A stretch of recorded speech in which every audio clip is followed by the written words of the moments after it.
Lewandowski goes for it again! And then Ronaldo! Oh, it's Messi! Aguero! Hey guys, it's Divyansh. Welcome back to another episode. और इस episode में हम exclusively बात करने वाले हैं एक ऐसी न्यूज़ के बारे में जिसने कहीं ना कहीं बहुत सारी स्टोरीज को और एक तरीके से बहुत सारी ट्रांसफर नेगोशिएशंस को पूरी तरीके से बदल दिया। और हम बात करने वाले हैं हैरी केन के रिगार्डिंग। अब यार मैंने आपको इस लेटेस्ट ट्रांसफर वीडियो में कहीं ना कहीं ये बताया था कि आउट ऑफ नोवेयर जो क्रिस्टियानो रोनाल्डो को साइन करने के लिए एक सरप्राइज पॉसिबल डेस्टिनेशन निकल के आई है, वो है मैनचेस्टर सिटी। और उसके पीछे मैंने आपको काफ़ी सारे रीज़न बताए थे कि एक रीज़न ये भी था कि क्योंकि वो हैरी केन को साइन करने में कहीं ना कहीं फेल होती हुई दिख रही है, तो ऐसे में क्रिस्टियानो रोनाल्डो एक बहुत ही बढ़िया ऑप्शन इस समय कहीं ना कहीं जो मैनचेस्टर सिटी के जो सीनियर फिगर्स हैं उनको इस समय दिख रहा है। लेकिन एक सिचुएशन कहीं ना कहीं ऐसी आई है जिसने पूरी सिस्टम ही बदल दिया है। तो यार जब से अब टाइमलाइन के हिसाब से बात करते हैं जिससे यार आपको जो स्टोरी है वो समझने में थोड़ी आसानी हो। अब यार जब मैंने आपको ये स्टोरी बताई तो उसके बाद से लगातार जो रूमर्स की स्पेकुलेशन थी वो ऊपर ही जा रही थी। ट्रस्टेड रिपोर्ट्स, कॉलम, एनालिस्ट कहीं ना कहीं सभी इस चीज़ को स्पेकुलेट कर रहे थे कि जो मैनचेस्टर सिटी और रोनाल्डो वाला रूमर है वो एक तरीके से सिर्फ रूमर नहीं है या फिर एक तरीके से फैंटेसी आइडिया नहीं है, बल्कि पॉसिबली ये काफ़ी ज़्यादा प्रोबेबिलिटीज़ की है, क्योंकि जो मैनचेस्टर सिटी है उसके पास पैसों की कमी नहीं है और जुवेंटस का भी इसमें कहीं ना कहीं एक पर्सनल एक तरीके से कह सकते हैं एम्बिशन था कि वो गैब्रियल हेजुस को एक तरीके से खींचना चाहते हैं मैनचेस्टर सिटी में, और इस तरीके से वो रोनाल्डो को as a makeweight use करते हैं। लेकिन उसके बाद कहीं ना कहीं यार आपको पता है फैंस एक मैनचेस्टर सिटी और क्रिस्टियानो रोनाल्डो लाइक काफ़ी ज़्यादा वियर्ड एक तरीके से, जितना वियर्ड लगता है उतना ही ज़्यादा यार फैंटेसी भी लगता है। और ऐसे में जो फैंस यार काफ़ी सारे जो रिपोर्ट्स हैं वो एक तरीके से डिस्कशन में स्पेकुलेट करने लगे। कुछ प्रोस थे, कुछ कॉन्स थे, कुछ लोग कहीं ना कहीं कह रहे थे कि रोनाल्डो ने पास्ट में इंटरव्यू में ऐसा कन्फेस करा कि अगर इन फ्यूचर उनको कभी मैनचेस्टर के किसी दो क्लब यानी कि आपको पता है यूनाइटेड और सिटी में से कभी इंटरेस्ट या ऑफर आएगा तो ऑब्वियसली वो मैनचेस्टर यूनाइटेड को पिक करेंगे और मैनचेस्टर सिटी में कभी नहीं जाएंगे। और उसका एक सिंपल सा रीज़न उन्होंने बताया और वो ये है कि वो मैनचेस्टर यूनाइटेड के लेजेंड हैं और उसके साथ उनका एक इमोशनल अटैचमेंट है। तो जहाँ एक तरीके से कह सकते हैं कि रोनाल्डो ने मैनचेस्टर सिटी में पास्ट के कमेंट से कह के एक सेक्शन ये बोल रहा था कि ये कभी पॉसिबल नहीं हो सकता, वहीं दूसरा सेक्शन एक तरीके से एक एग्जाम्पल सेट कर रहा था कि जहाँ पहले प्लेयर्स ने एक तरीके से ऐसा करा है, उन्होंने आउट ऑफ नो वे दूसरे क्लब्स को ज्वाइन करा है। हम जोसे मोरिनो की बात करें तो उन्होंने जब वो चेल्सी के मैनेजर थे उन्होंने कभी नहीं कहा था कि मैं टॉटनहम को कभी मैनेजर बनूंगा, बट हमने देखा कि वो टॉटनहम के मैनेजर बने थे 2019 में। तो ऐसा होता है, ये कैरेक्टर ब्रेक किया जाता है। लेकिन साथ ही साथ दूसरा सेक्शन ये भी बोलता है कि जैसे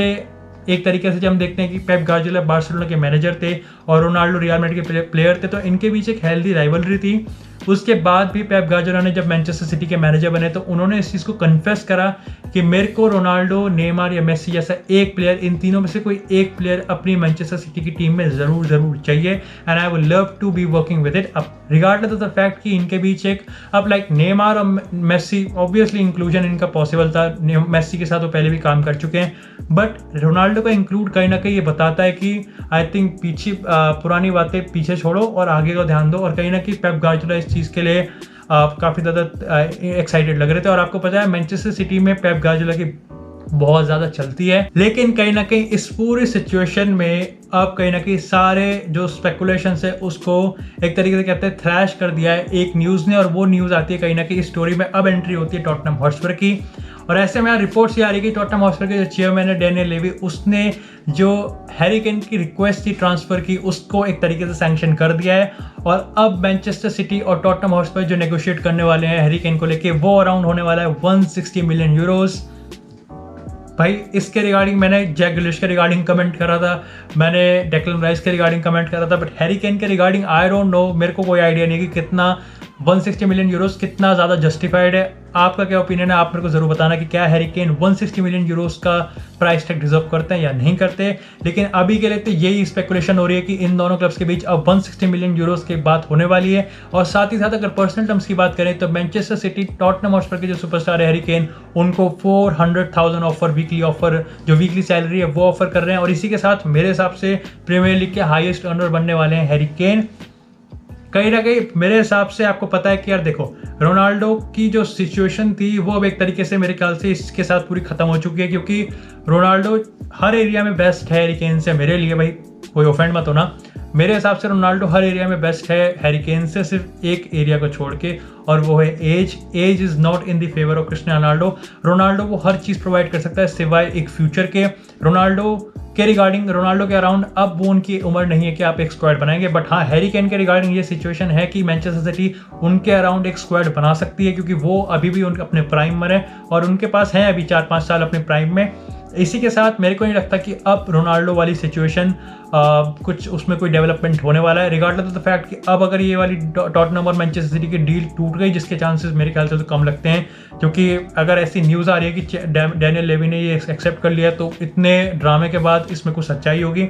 साथ ही साथ कहीं ना कहीं जो धक्का लगा है जिसके लिए लॉस है वो है जुवेंटस, क्योंकि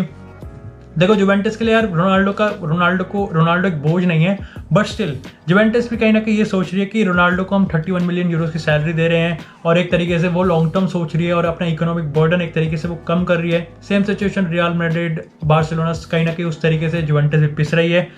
बट कहीं ना कहीं अब इसमें स्टोरी में एंटर होती है चेल्सी, और उनके लिए ये बहुत ही ज़्यादा गुड न्यूज़ है कि मैनचेस्टर सिटी और टॉटनहम हॉटस्पर के बीच हैरी केन की डील होने वाली है। अब आप सोच रहे होंगे कि यार इसमें चेल्सी का क्या रोल है, तो चेल्सी का यार इसमें इनडायरेक्ट रोल है। आपको पता है चेल्सी भी एक तरीके से एक स्ट्राइकर की सर्च में, और ऐसे में दो उनके जो टॉप टारगेट्स हैं वो होने वाले हैं अर्लिंग ब्रॉट हालैंड और लेवेंडोव्स्की। और अब क्योंकि मैनचेस्टर सिटी का जो माइंड है वो एक तरीके से डाइवर्ट हो चुका है हैरी केन के लिए, और कह सकते हैं कि अब वो अपना ज़्यादा फोकस है वो हैरी केन पे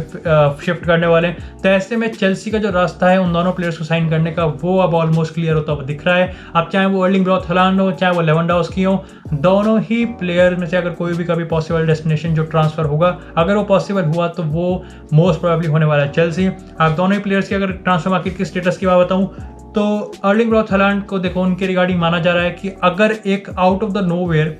एक ऑफर चेल्सी ने दे दिया 100 मिलियन से प्लस में 120 मिलियन 130 मिलियन, तो है बात अर्लिंग ब्रॉट हालैंड जाएंगे चेल्सी में। अदरवाइज सब मान के बैठे कि चेल्सी इस समर नहीं ले सकती अर्लिंग ब्रॉट हालैंड को, और ऐसे में अर्लिंग ब्रॉट हालैंड डॉर्टमुंड में ही इस सीजन रहने वाले हैं। अब काफ़ी के मन में आ रही है एक थॉट होगा कि क्यों भाई चेल्सी नेक्स्ट ईयर तक वेट नहीं कर सकती, और उसका बहुत सिंपल रीज़न है क्योंकि यार चेल्सी को पता है कि नेक्स्ट ईयर जब उनका जो रिलीज क्लॉज है वो 75 मिलियन यूरोस हो जाएगा हालांड का, तो बहुत सारे क्लब्स कहीं ना कहीं टॉप यूरोपियन क्लब्स उनके साइन को ले सकते हैं, और ऐसे में कहीं ना कहीं फिर दलाली का पैसा बढ़ेगा कि जो मिनो रायोला को जो ज़्यादा कमीशन देगा वो उस डील को खींच लेगा। और कहीं ना कहीं इसी के साथ इसी चीज़ को अवॉइड करने के लिए एक तरीके से चेल्सी अभी इस समर पूरी जी जान से लगा रही है। बट अगर बात करते हैं रॉबर्ट लेवेंडोव्स्की की,